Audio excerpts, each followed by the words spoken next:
Hi, it's Dwyer on Monday, June 12th, 2023. GamblersAdvisory.com, a free site. BettingAngle.us, a free site. Remember, the opinion you should follow should be your own. Just consider this video to be a second opinion from a complete stranger online. Now, the best gamblers I know of, right? I follow a few gamblers who make predictions on different sports, right? Steve Fezzik, excellent. Kenny White, excellent.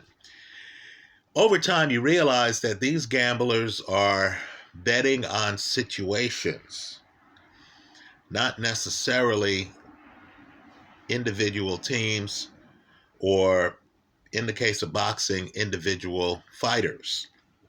Right now, the Teofimo Lopez, Josh Taylor fight, let's just talk about a gambling thought process here. Right? Before the fight, I did not know. I just want to be clear here. I did not know who was going to win. I believe I said so in the pre-fight video. So this is one of those situations where you're getting great odds. If you got this fight right before round one, I believe you got Teofimo Lopez at a plus 180. Right? Bet $1, get the dollar back with $1.80 for a fight where he was fighting at home in Madison Square Garden against a guy, Josh Taylor, whose last fight was not inspiring, his fight against Jack Catterall, and who had certain things, and we'll talk about them here, that played into Teofimo's game. So this is one of those situations where you walk in the casino, and I'm being figurative here, right? Obviously, many of you bet online, right? So figuratively speaking, you walk into the casino, you think to yourself, wow, this is a close fight. I don't know who's going to win, right? Then you notice the mood in the room is different, right? For some reason, folks are giving Teofimo great odds. Folks, I did not even get a plus 150 because I bet the fight early, then bet it before the line substantially shifted. My average play was something like a plus 140. Just understand, you got great odds on Teofimo. Then, of course, the fight happens. Teofimo wins the fight, and you're thinking to yourself, wow. So that's how the fight turned out. While you're, of course, walking in after the fight, collecting a bounty that really makes it almost seem like you're robbing a bank in broad daylight, right? People around you are stunned, and they say, hey, how did you know Teofimo was going to win this fight? And the answer is, hey, I didn't. I didn't know who was going to win. I was playing the odds. I was playing the situation, right? All I knew was that it was a close fight. I didn't have to know who the winner of the fight was to profit. Let's go one step further. You know, Jack Catterall went the distance with Josh Taylor. You know, Regis Prograis, standing right in front of Josh Taylor, went the distance with Josh Taylor. Right? If you had the over, folks, you not only won on the Teofimo at better than plus 150 if you bet it late, you won on the over as well. Now let's talk about the fight. Why did we think the fight was close? I'm going to throw in the names of some other fighters. They're relevant here. Let me also, before I do tell boxing, let's help some promoters here. Let's help the sport. You have a blockbuster fight. It's less than perfect. One guy would be out of the weight class, but you have a blockbuster fight that's almost a guaranteed sellout at the perfect time. Right? The first fight's a little bit clouded because one guy had a shoulder injury that later required surgery. That first fight was close. There are some who believe that the fight should have been scored differently. Right? The guy who lost made a comeback in that fight late. A rematch would be a bonanza, especially now, since Loma lost the controversial fight in a different match against Devin Haney. Right? Lomachenko, truth be told, is small for 135 pounds. He would be even smaller for 140 pounds. But just understand, the first fight is a bit of a classic between himself and Teofimo Lopez. A rematch at 140 would be for the WBO championship in the weight class. You would have differing points of view. One would be that Teofimo is too young and too big and has already beaten Lomachenko. The other would be that Loma, some feel, beat Devin Haney, that Loma is still an elite fighter, and that Loma with two good shoulders would take out Teofimo Lopez. Right? Let's hope the promoters out there are bold enough to make that fight. Right? Loma in New York City against Teofimo, fighting in his backyard. Let me tip you off on something. New York City has a lot of Ukrainians, folks. Right? That fight would be box office gold. Devin Haney is too big for 135. I'm guessing Devin Haney would be in the stands. Many of you want to see Loma Devin Haney too. Right? Think about who would be in the stands for that fight.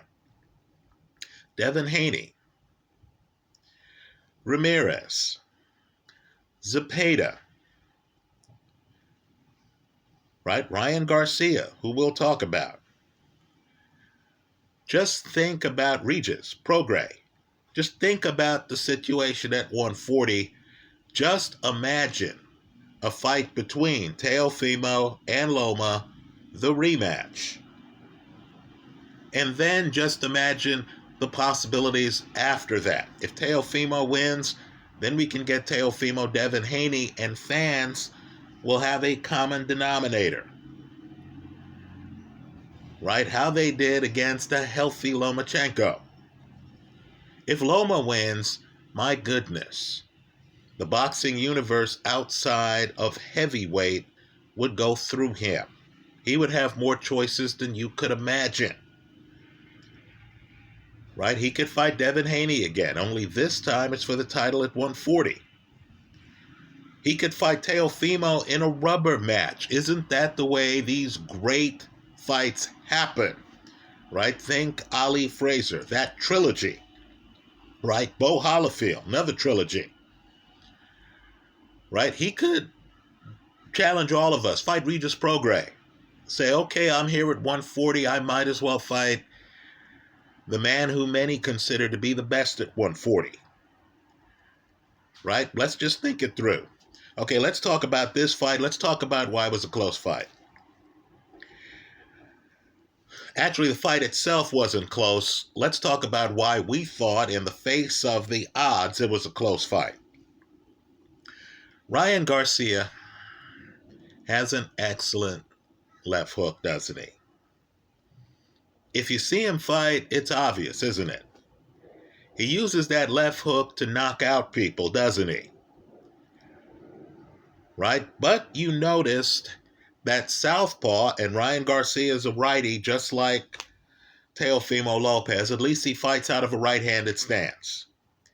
And he was fighting a southpaw, which is what Teofimo just did in fighting Josh Taylor. He was fighting a southpaw in Gervonta Davis. Right? And Gervonta Davis had Ryan Garcia's left hook timed to the point where he was able to duck under it, wasn't he? Welcome to world-class championship-level boxing. Right? Slugger, Gervonta Davis, was thinking defense. He understood the opponent had a great left hook. He was prepared for it. That left hook came, Gervonta is ducking under it. Now, Teofimo Lopez has a better left hook than Ryan Garcia because it's hidden,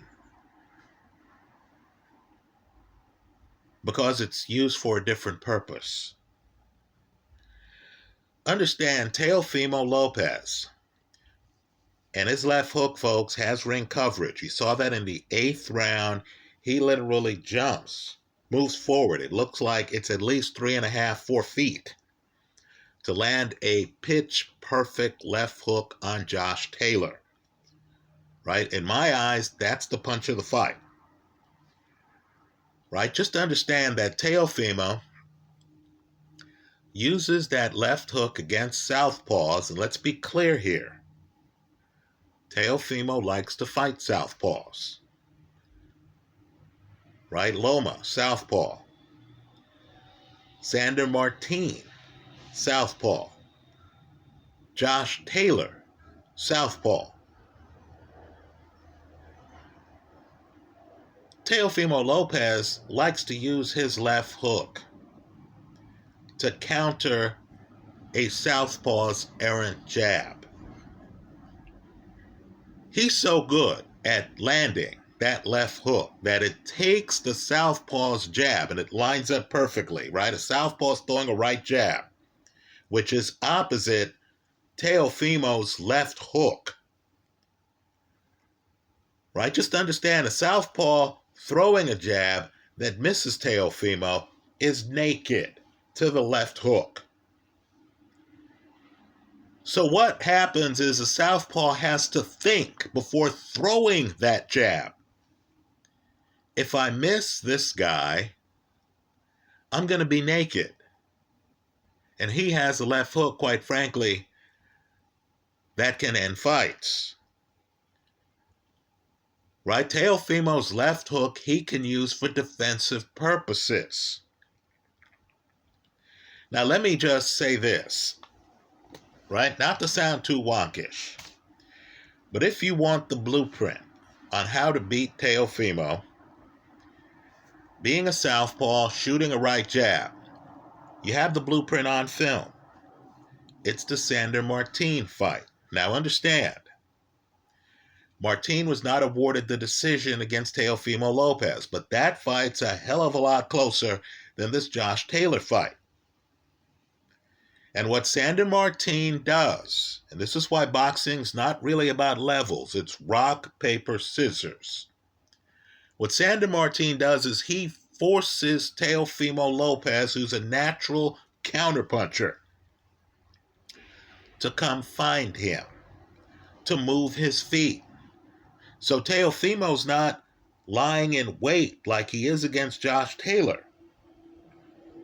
Right? Teofimo's not bending at the waist to get his head out of the straight line for Josh Taylor's right jab.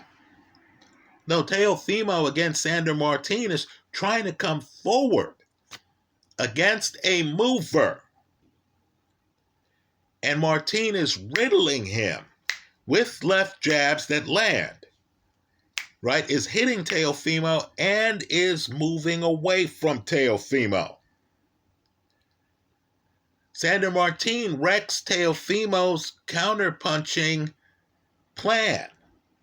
Right? Counterpunchers want you to throw so they can throw. Right? Teofimo wants you to throw a jab so he can bend his waist away from the jab. And keep in mind, he's the shorter man in this fight. He has Josh Taylor reaching for him. And Teofimo, who also knows he's the faster man in this fight. Faster hand speed, faster reflexes. Would roll away from Josh Taylor's jab and then would come back with left hooks up top. Let's talk about how advanced Teofimo is. Sometimes he would throw the left hook and it wouldn't even be up top. He would hook to Josh Taylor's body. A lot of this fight is Teofimo avoiding the jab, right? He does so by bending at the waist. He's mindful of the jab. He's moving away from the jab. And then he has a free rein as Josh Taylor is reaching, unable to land the jab, right? Taylor is exposed, just like Lawrence Okolie was exposed against Chris Billum Smith. So what you have here is one of boxing's better left hooks on a guy who has an opponent who isn't Sandor Martin.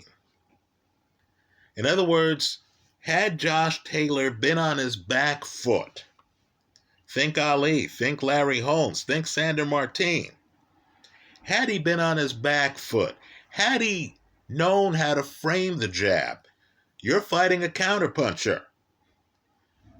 Don't you want to feint with the jab, have the counterpuncher then counter a jab that hasn't been thrown, and then come back with whatever your real punch is? Could be the jab, it could be the straight left. No, Josh Taylor here is Josh Taylor. This is who he was in the Catterall fight. This is who he is in this fight.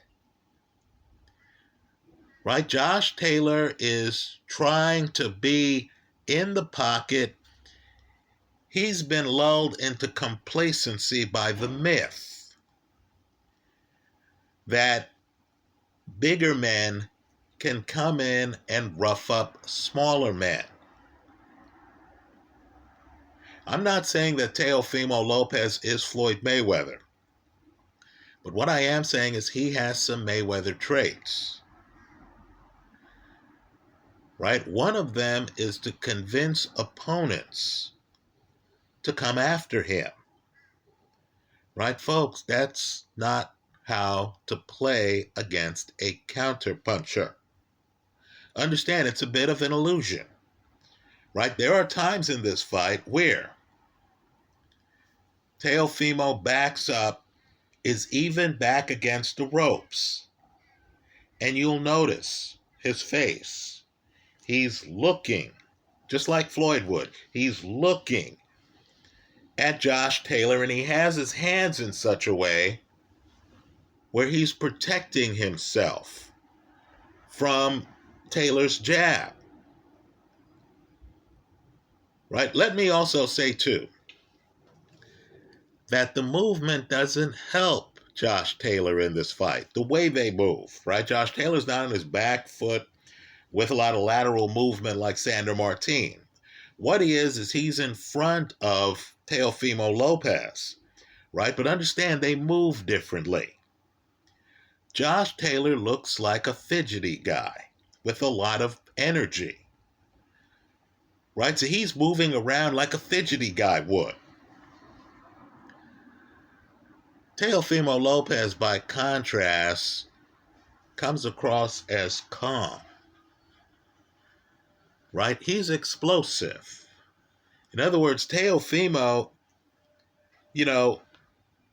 is playing poker the whole way, right? He wants you to throw. He has the left hook coiled,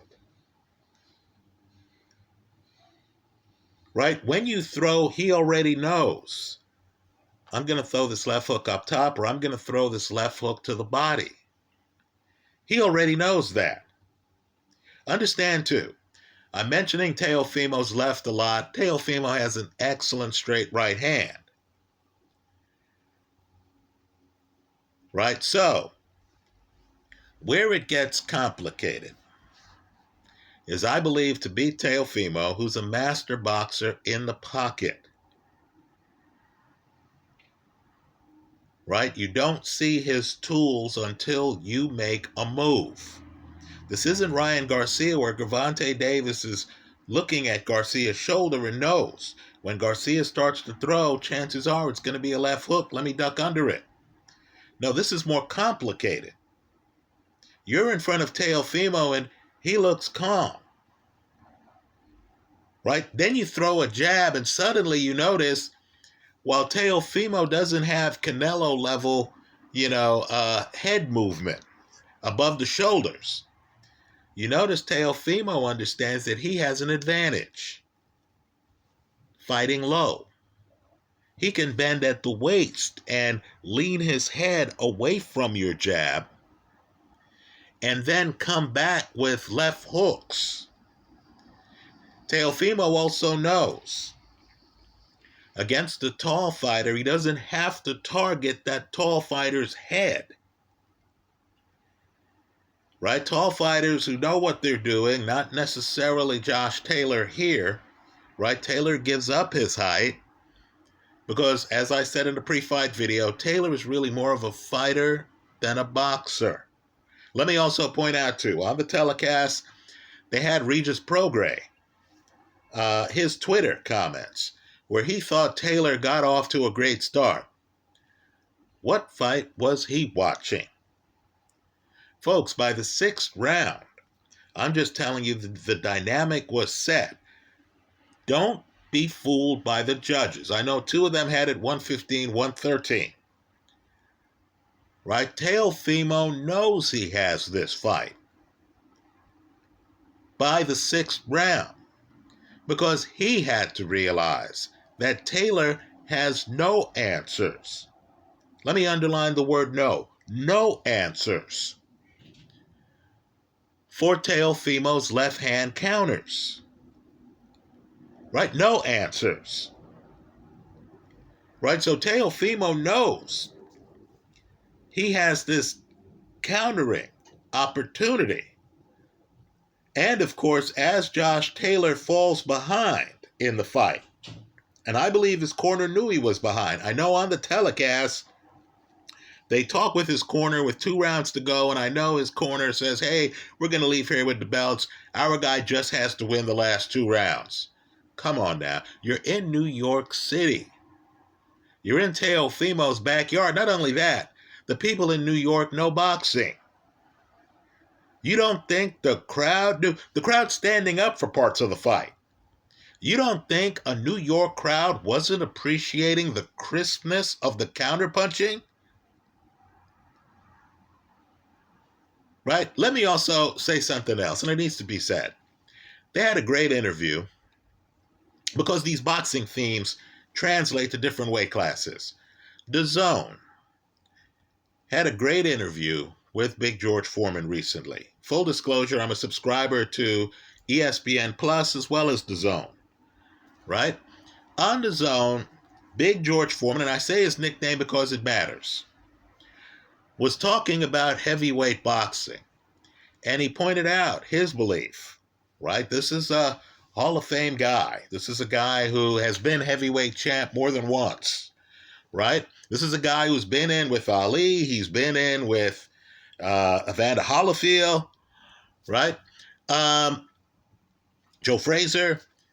And Foreman talked about how guys smaller than him, he felt, had an advantage because they were a bit more coordinated, right? You saw that here. Josh Taylor wisely is thinking about jumping up to 147. Sometimes size is a detriment. This fight's Exhibit A. Right? Teofimo just looked more coordinated than Josh Taylor. Right? Teofimo is leaning away from Josh Taylor's jab. Teofimo's punches seem to get there faster. He has Josh Taylor reaching throughout. Josh Taylor's jab is neutralized. Teofimo does get marked up. Some of the punches get through.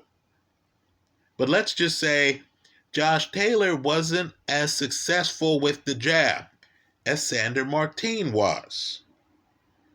Right? Josh Taylor didn't seem to realize that getting Teofimo to lift up his feet and to try to come find him, right, to force a counterpuncher to lead, might actually help his cause, might actually open up the spacing for some of his jabs. Right? Josh Taylor's understanding of the sport is different than Sandor Martin's. Let me point out, too, that Sandor Martin, of course, beat Mikey Garcia. Right? When I mention Sandor Martin, understand he's thought this out. Right? Again, boxing's rock, paper, scissors. Just like Teofimo Lopez is looking to fight southpaws. Understand, some movers are looking to fight Teofimo Lopez. Right? The interesting catch with Teofimo is that I believe he can be smothered. In other words, counterpunchers like this who are surgical, who have right hooks they want to extend, right? That 8th round right hook, folks, that's a great punch, right? Folks should just watch the 8th round for that punch, right? Guys like that, if you're a Roberto Duran type fighter, you can smother a punch like that by coming in, but you need to have defense on the way in that's better than the defense Josh Taylor showed in this fight. The problem is Taylor's trying to come inside, but he's not really a roughhouse fighter.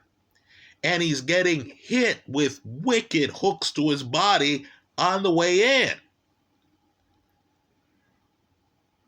Right? To beat Teofimo, I believe you either need to be back foot and moving, which is what, ironically, Lomachenko tried to do in the first half of his fight against Teofimo. He lost most of those rounds. Or you need to tip Teofimo backwards and smother his counterpunching brilliance. What you can't do is hover around the pocket and actually give him room to throw those beautiful left hooks to the head and body. Right? Teofimo also throws a pretty good uppercut. I would argue he needs room for his right hand. So to sum up, let me just say this too. I want people to read the comments to the pre-fight video.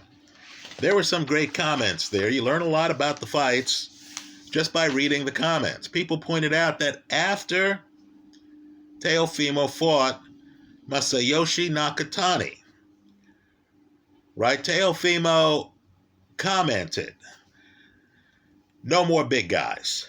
Right? Teofimo knew that that fight wasn't his best. He got hit with a lot of shots. He said, "Hey, man, no more big guys.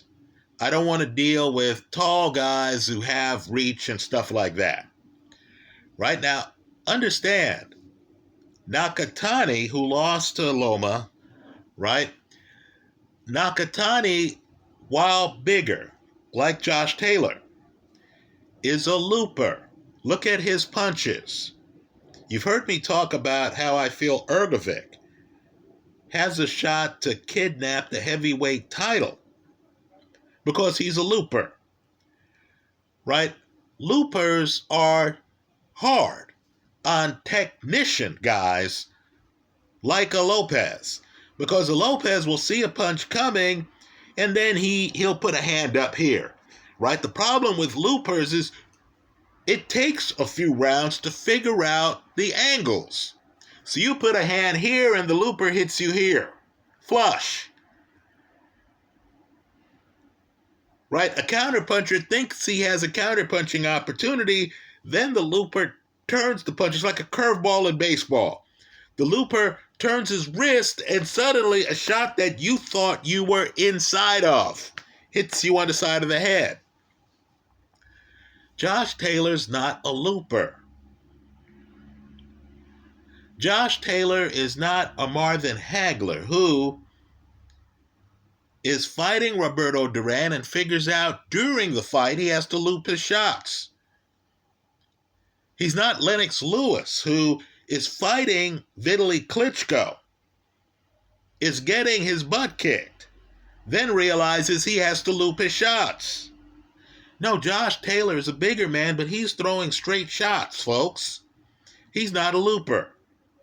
So what you have in this fight is a technician in the pocket who is not dealing with the looper, who's dealing with a guy who is throwing long punches. Josh Taylor's not a short puncher.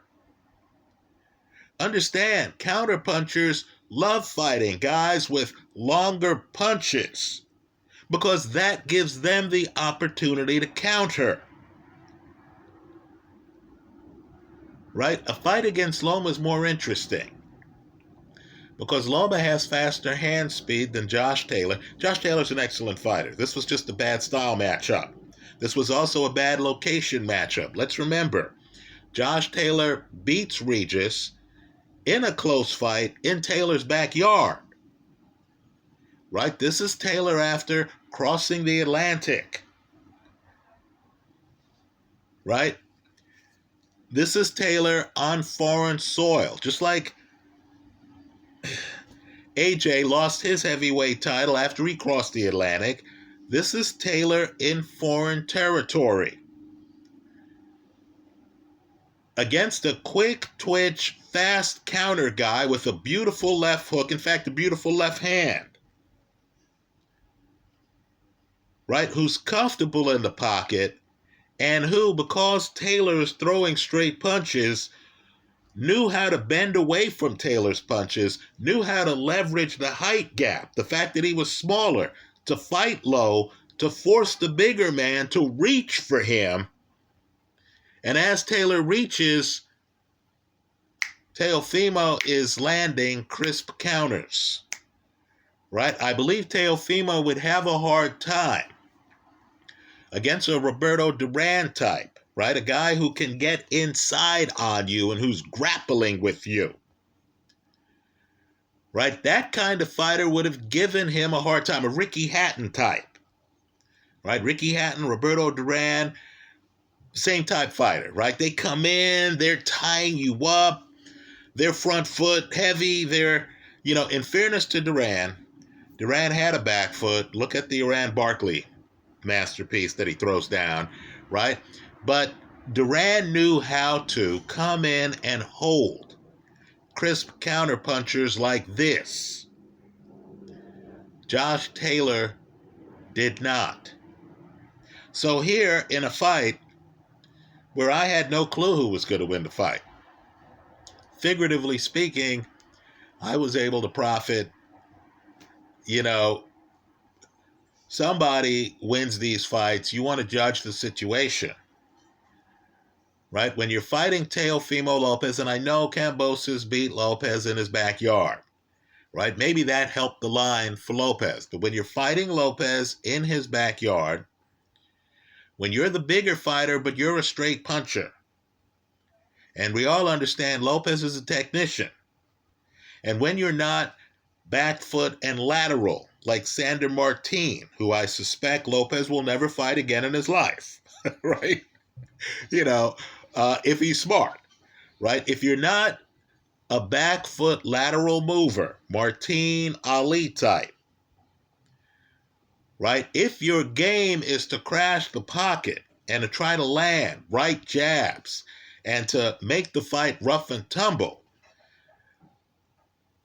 and if you're a longer puncher than Teofimo Lopez with slower hand speed, you're going to have problems. I congratulate Teofimo. He has a lot of great opponents to choose from. Given that Loma is in his mid-30s, given that Loma is in the news because of the Devin Haney fight, I hope he considers the rematch. Given the history between the men against Lomachenko, I think that would be big at Madison Square Garden. Right? Loma's looking for redemption. Loma's that vet who's at a point in his career where he only wants big fights. Right? He wants to fight champions. I believe that fight sells itself. Let me know what you think. I hope you leave your comments in the comment section of this video. Josh Taylor, after this fight, said, hey, I know how to beat him now. I want a rematch. Be careful what you ask for. Right? Josh Taylor's not going to shorten his punches for his next fight. He's not going to match Teofimo Lopez in terms of crisp counterpunching for his next fight. Right? If I'm Josh Taylor, I just write off this fight, move up to 147. I realize that I have outgrown 140, right? Didn't look good against Jack Catterall. This didn't look like an off night. This looked like a continued situation. If I'm Josh Taylor, I go to 147. I have a few fights there. I also ask myself the question of, if I have reach against a guy who, even though the guy has ring coverage, against a guy who didn't look that great against Sander Martin, why didn't I use my reach more in this fight? Why didn't I get the counterpuncher to lift his feet and try to find me so that he wasn't ready for throwing a crisp counter? Why didn't I double and triple up on my jab as I moved around the ring? That's the fight I saw. Tell us the fight you saw in the comment section of this YouTube video. Tell us what surprised you. Tell us what happened as you expected. Explain to us why Teofimo, when the fight tipped off, was going off at something like a plus 180. Tell us the odds you got. Tell us why odds makers were giving Teofimo at home less than a 40% chance of winning this fight. Thanks for stopping by.